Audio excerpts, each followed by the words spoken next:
Karena tahun 40-an akan terjadi krisis pangan, energi, air, dan ekonomi.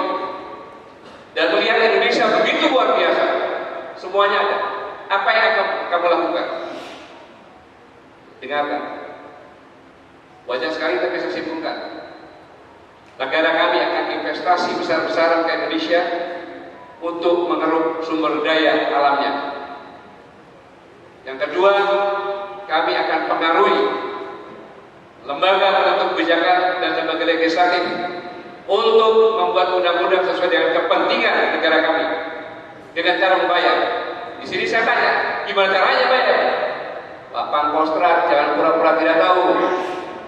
Di DPR itu kan komisi kan satu komisi nggak lebih dari 70. Kalau kita sebar 140 miliar, masing-masing 2 miliar, selesai. Mahasiswa UI yang bicara seperti itu, mahasiswa ITB bicara seperti itu, membeli undang-undang artinya. Selanjutnya, black campaign terhadap apa yang dihasilkan dari produk-produk Indonesia dan apa yang dihasilkan dari hasil bumi Indonesia. Sawit pernah dilakukan seperti itu. Selanjutnya, apa yang dilakukan? Membentuk pemimpin-pemimpin boneka yang kita bina, kita kendalikan. Kalau yang pintar kita sekolahkan, kita kasih beasiswa. Kalau yang di sini kita ambil orang-orang yang tolong, tetapi dia mati. Selanjutnya, kita masuk ke semua sendi-sendi pemerintahan sampai dengan TNI dan Polri. Untuk apa itu? Untuk apa itu? Nanti ada waktunya. Waktunya agar mereka tidak bicara lagi. Selanjutnya apa? Generasi mudanya kita kasih hidup yang hidup, hidup yang mewah-mewahan. Narkoba, minum-minuman, karaoke, diskotik. Kita buat malah, euforia. Seperti sekarang, pamer, Rubicon. Selanjutnya kita adu dan kita pecah. ABRI, TNI Polri, kita kerdilkan.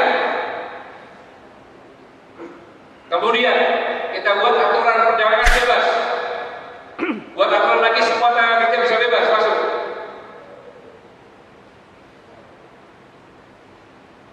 Dari kesimpulan itu, semuanya terjadi nggak sekarang? Saya bicara 10 Maret 2014, 9 tahun yang lalu. Buku saya masih ada sebagai bukti. Yang saya sampaikan tercatat semua di sini.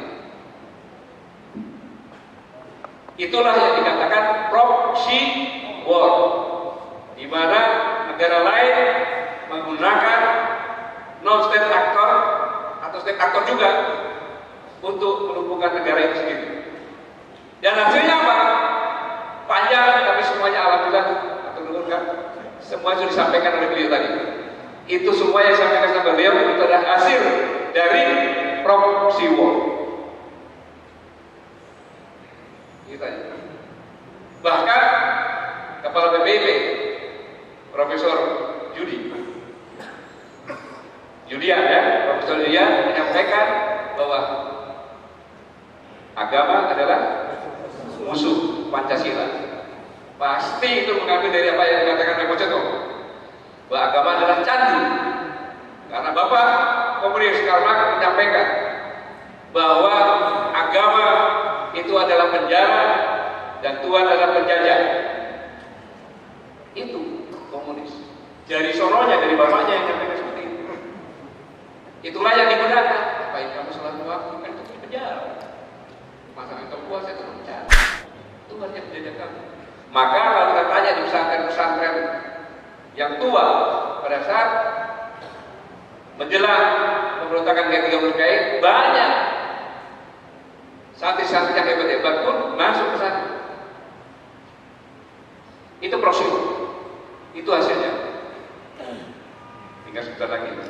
Tapi sekarang berubah ke neo-corporate war, perang pemikiran dan narasi opini.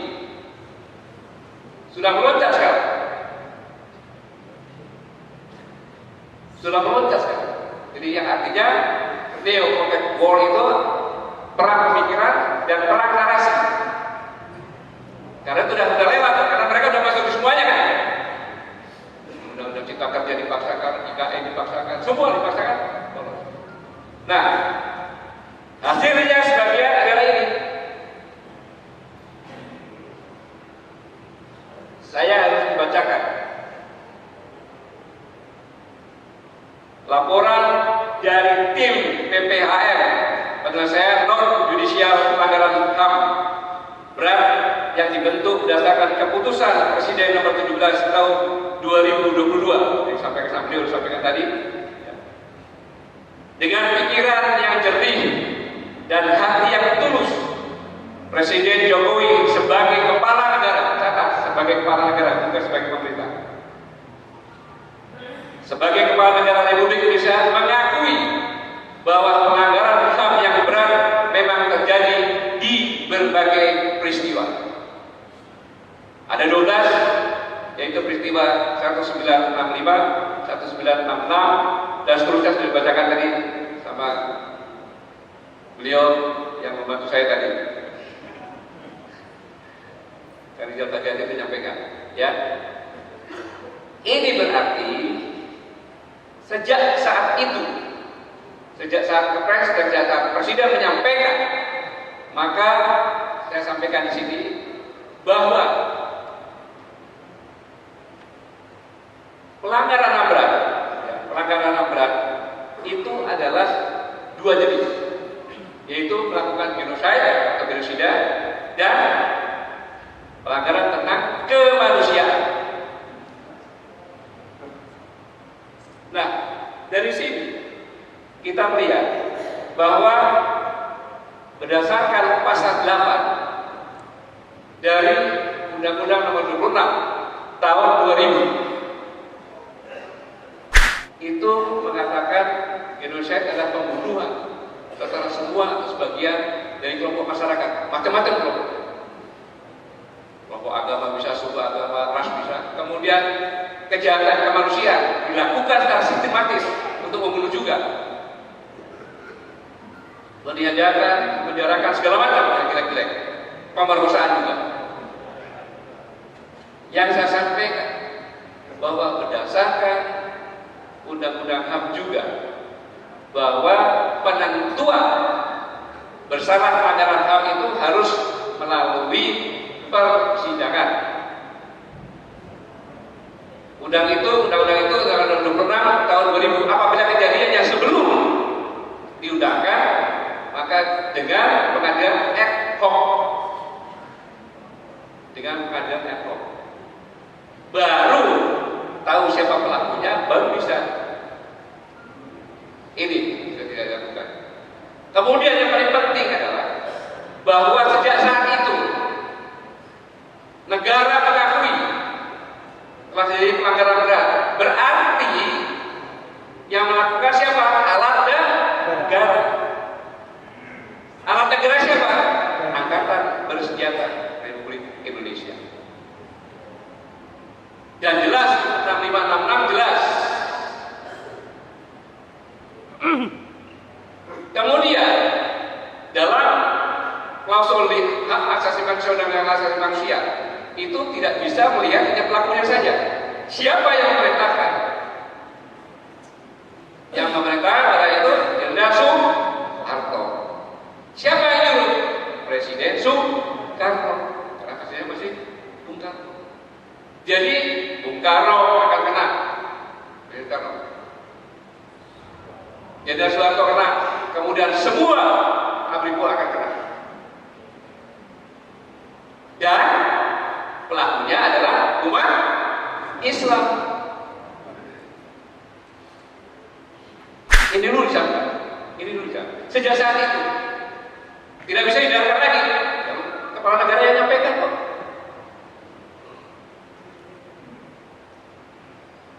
Itu sangat berbahaya. Aduh, waktunya singkat. Nah, setelah Kepres dikeluarkan instruksi Presiden nomor 2 tahun 2023, 15 Maret. Bayangkan lihat instruksinya.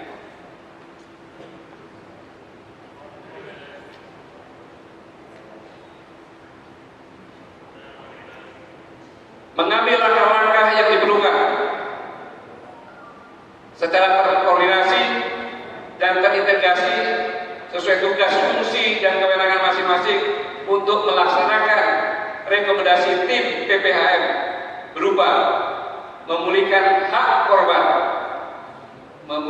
korban atas peristiwa pelanggaran hak asasi manusia yang berat secara adil dan bijaksana. Instruksinya dari Presiden menyampaikan kepada kementerian terkait untuk melakukan pemulihan.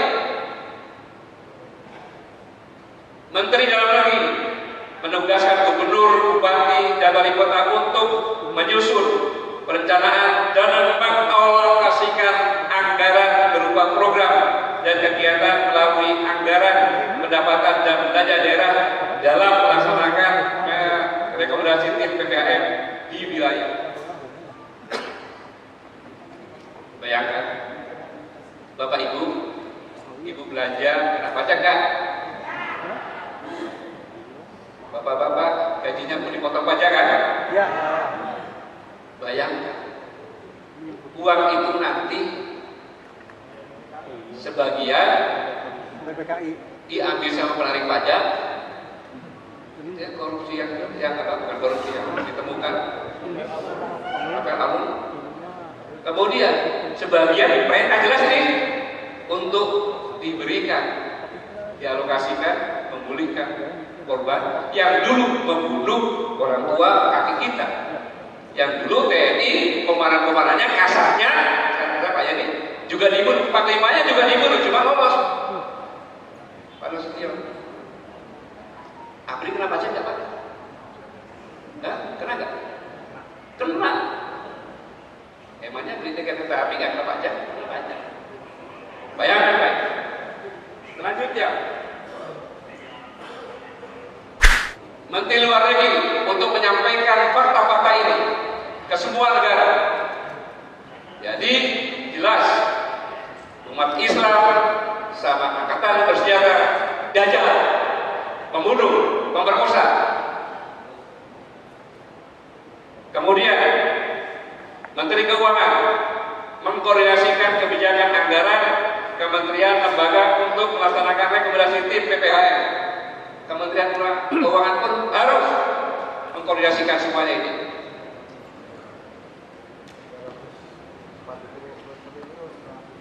Selanjutnya, Menteri Kesehatan menyiapkan iuran Badan Penanggulangan Jaminan Sosial (BPJS)